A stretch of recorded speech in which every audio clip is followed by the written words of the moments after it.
All welcome to my channel. आज हम करेंगे वर्कशीट नंबर 9 त्रिभुज और उसके गुण। इससे पहले वीडियो में हमने त्रिभुज सीखा था कि जिसमें 3 शीर्ष, 3 भुजाएं और 3 कोण हो उसे त्रिभुज बोलते हैं। ठीक है, फिर हमने माध्यिका सीखी थी और लंब सीखा था। ठीक है, शीर्ष लंब सीखा था। अब हम पढ़ेंगे उसके आगे कुछ प्रॉपर्टीज़। तो चलिए स्टार्ट करते हैं अपनी वीडियो। उस त्रिभुज का नाम बताइए जिसकी तीनों भुजाएं बराबर हो। तो ऐसा त्रिभुज उसे बोलते हैं जिसमें 3 भुजाएं बराबर हों, उसको बोला जाता है समबाहु त्रिभुज। क्या बोलते हैं? समबाहु। समबाहु का मतलब सम मतलब समान, बाहु मतलब भुजाएं। तो जिसकी सारी भुजाएं बराबर हो उसको क्या बोलते हैं? समबाहु त्रिभुज। और जिसके अंदर 2 भुजाएं बराबर हो उसको बोलते हैं समद्विबाहु त्रिभुज। तो सम मतलब समान, द्वि मतलब 2, बाहु मतलब भुजाएं। जिसमें 2 भुजाएं बराबर हो उसको बोला जाता है समद्विबाहु त्रिभुज। और जिसमें सारी भुजाएं बराबर हो उसे बोला जाता है समबाहु त्रिभुज। ठीक है, एक कागज द्वारा त्रिभुज XYZ को इस प्रकार काटें जिसमें XY और XZ बराबर हो। जिसमें XY और XZ बराबर हो इसका मतलब है जिसमें XY और XZ बराबर हो, ये दोनों भुजाएं बराबर हो। यानी अगर ये 5 है तो ये भी 5 ही लोगे आप, अर्थात आपको 2 बराबर भुजाओं वाला एक त्रिभुज काटना है। अब इस त्रिभुज को इस प्रकार मोड़िए कि शीर्ष Y शीर्ष Z पर आ जाए। यानी इस तरह से टर्न करना है कि शीर्ष Y और शीर्ष Z पर आ जाए। इसका मतलब क्या हुआ? आप पाएंगे कि Y और Z दोनों एक दूसरे को पूरा ढक लेते हैं, यानी ओवरलैप कर देते हैं। अतः इन दोनों कोणों को आधार कोण कहते हैं। ठीक है, तो इसका मतलब क्या हुआ? एंगल Y और एंगल Z, एंगल Y और एंगल Z को हम क्या बोलेंगे? आधार कोण। आधार कोण।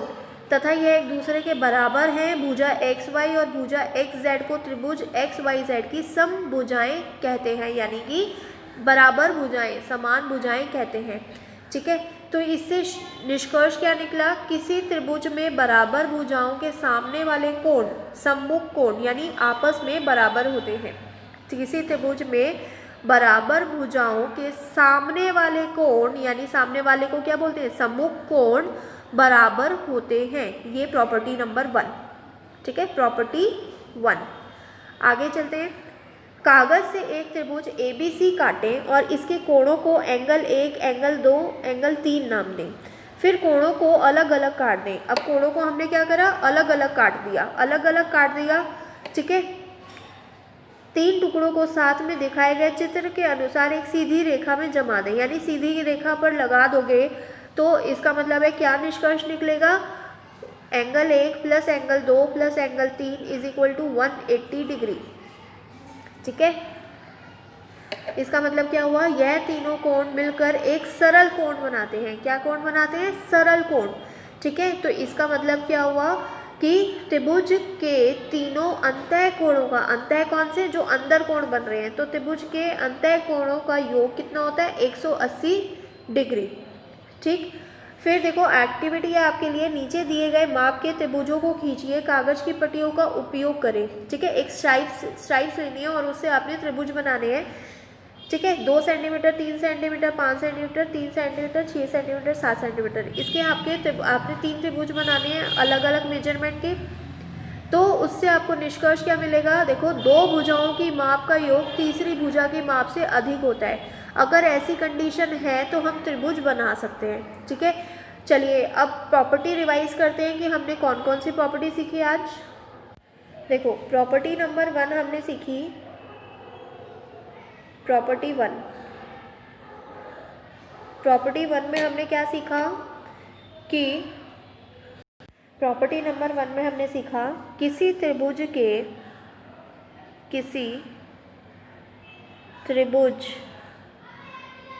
में बराबर भुजाओं के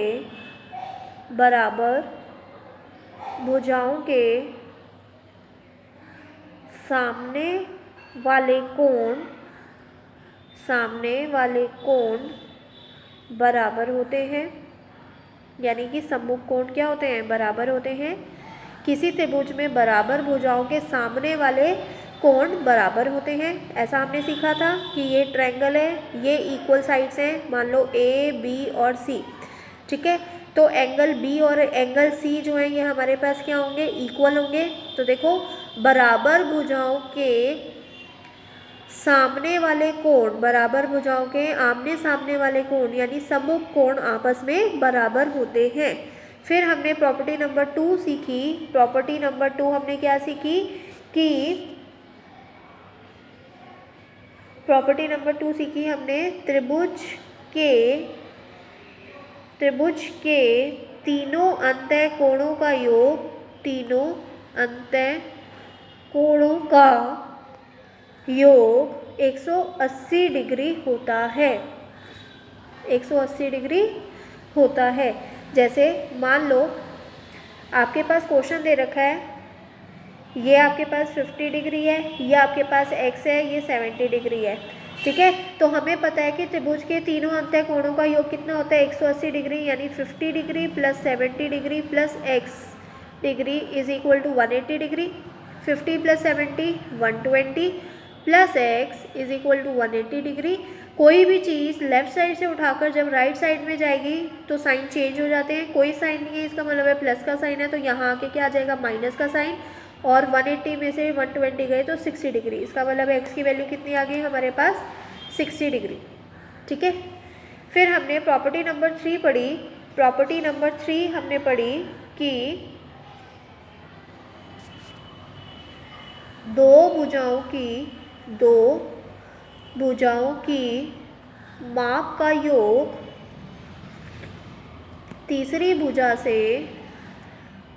भुजा के माप से बड़ा होता है। कोई भी अगर हमें त्रिभुज बनाना है तो दो भुजाओं की माप का योग अगर तीसरी भुजा के माप से बड़ा होगा तभी हम त्रिभुज बना सकते हैं, अदरवाइज हम त्रिभुज नहीं बना सकते। तो आई होप आपको तीनों प्रॉपर्टीज अच्छे से याद हो गई होंगी। अब आपके लिए क्वेश्चन देखो, यहाँ पर x की वैल्यू निकालनी है। तो हमने पढ़ा था कि त्रिभुज के अंतः कोणों का योग कितना होता है, 180 डिग्री। तो x plus 50 plus 60 is equal to 180। तो इसको सॉल्व कर दोगे। अब देखो नेक्स्ट वाले में ये साइन डला हुआ है, ये साइन का मतलब होता है लंब, यानी कि 90 डिग्री। तो इसका मतलब है 90 degree plus 30 degree plus x is equal to 180 degree. तो यहाँ से x की वैल्यू आप निकाल दोगे। और नेक्स्ट वाले में 50 plus x is equal to 180 degree. देखो नेक्स्ट वाले में क्या आ जाएगा, 50 plus x is equal to 180 degree, यानी 50 plus 2x is equal to 180 degree. 50 उधर गया तो हमारे पास देखो 180 माइनस 50 तो कितना आ गया, 130। अब देखो 2x इज इक्वल टू 130।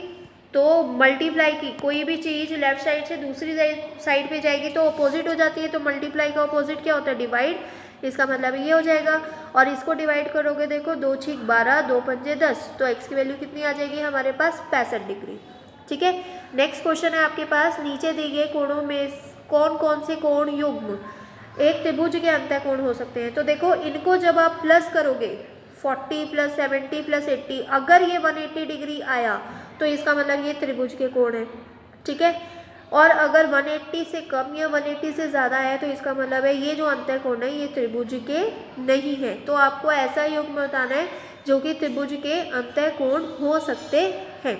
तो आई होप वीडियो से आपको वर्कशीट समझ में आ गई होगी। तो वीडियो अगर आपके लिए हेल्पफुल हो तो वीडियो को लाइक करना ना भूलें। चैनल पर नए हैं तो चैनल को सब्सक्राइब कर देना और वीडियो को अपने फ्रेंड्स में शेयर कर देना, ठीक है। Thank you.